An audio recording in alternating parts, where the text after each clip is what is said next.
Word Church. Welcome to another segment of Dinner with Dr. Danielle. Well, today I'm going to try something different. So I've not actually had this dish before, but I was trying to think of something that would give us non-meat eaters the taste of some barbecue delight.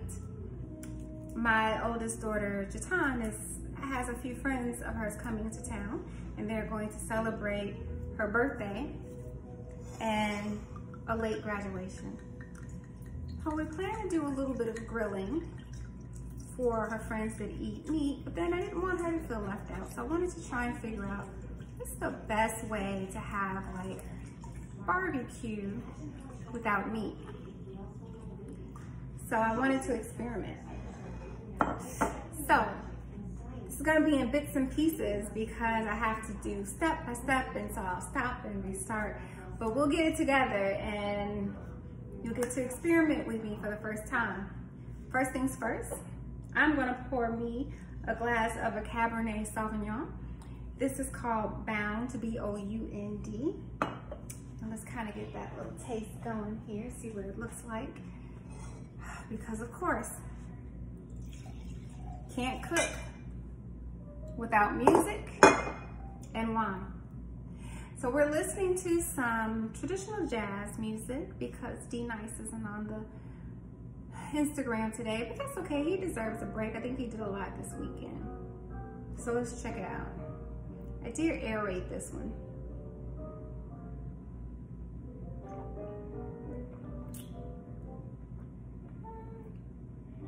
I might need a little more air. Cabs are heavier.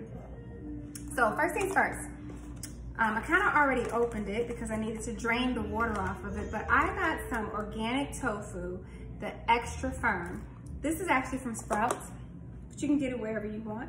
But I recommend you get the extra firm because I like crispy tofu, at least on the outside. And the extra firm just kind of does it the best for me.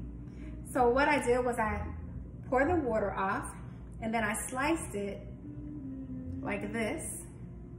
And now I'm slicing it even more. So you'll see that I took these here, and then I just did one cut and two cuts.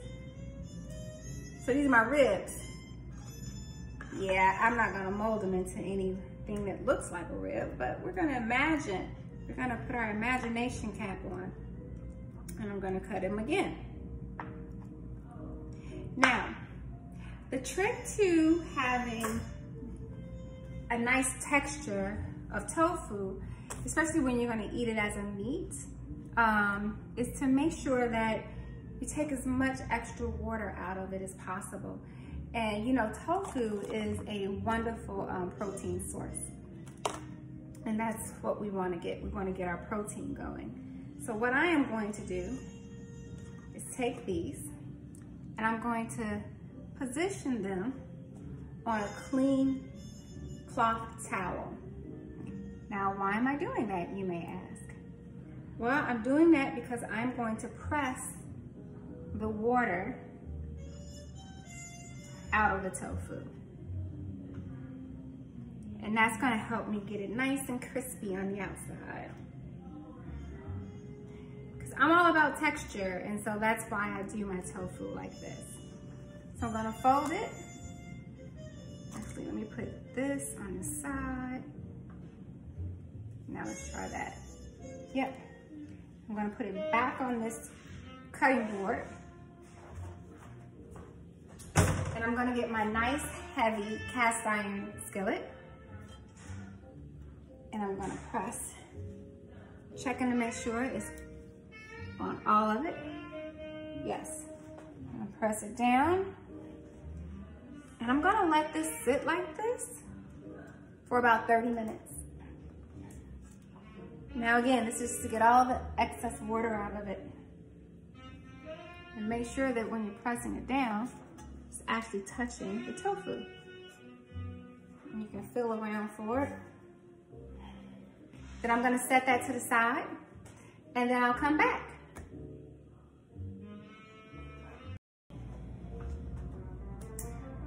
Word Church, we're back.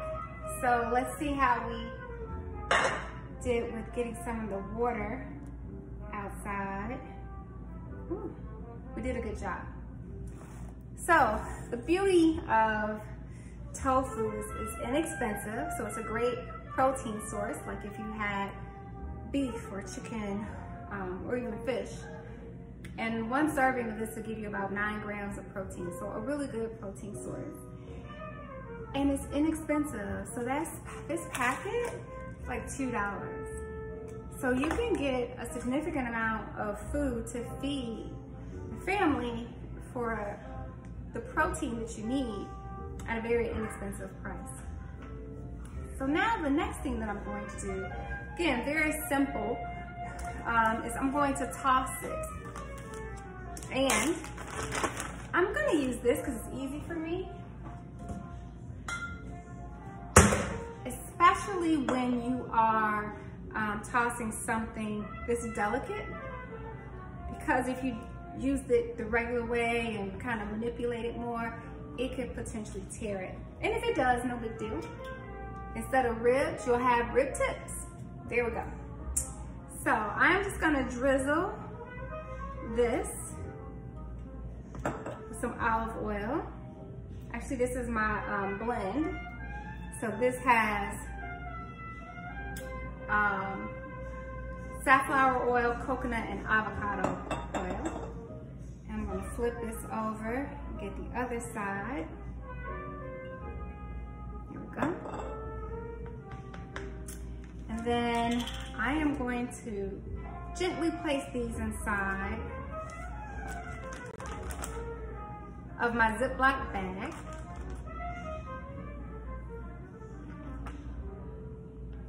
All right.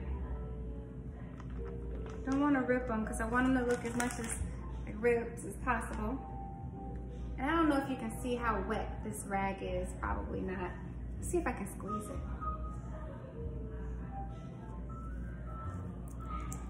See that?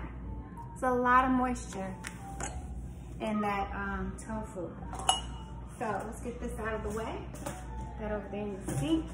Rinse my fingers since I just squeezed out that rag. All right.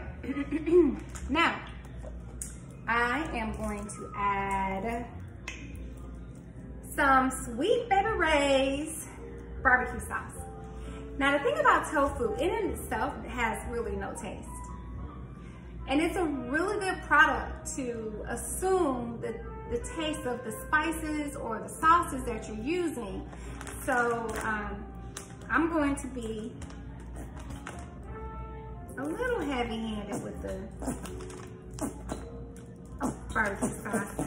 I'm saying that's probably about a good 2 tablespoons that I just put in there. And then what I'm also gonna do, put 1 teaspoon, a nice heaping teaspoon of cornstarch. Now cornstarch, why would you add cornstarch to tofu? Well, cornstarch is gonna give it that crispy crunchiness on the outside that I desire. And again, I'm gonna try and be gentle with my tossing.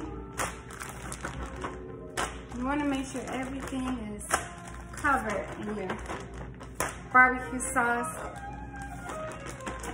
And again, I've done tofu with like instead of beef and broccoli, tofu and broccoli with rice. Nice little stir fry. This is my first time with the barbecue. Let's see how it is. So you want to toss this until you can no longer see the powder from the cornstarch. Add a little bit more over there. Toss it this way. All right. And then you can place this in the oven. If you put this in the oven, I'd say put it in the oven for maybe about 20 to 25 minutes at anywhere from 375 to 400 degrees. But keep an eye on it and look at it and see, you know, if it's getting the nice color that you want. And then you can even try one to taste it to see if it has a crispiness that you desire. I am not going to turn on my oven today because it's actually 113 degrees outside. And even though I have the air on, it does not feel like it. So I'm not gonna challenge my air conditioner anymore. I'm going to use my handy dandy oven fryer. And I'm going to put this inside of the rotisserie function of my air fryer. Close that up. And then what this will do is just churn it and churn it and churn it until it gets nice and crispy. So, gonna take another break and let this get a little bit of cooking going. I'm probably gonna put this on for about 25 minutes and see what happens. Cheers. See you soon.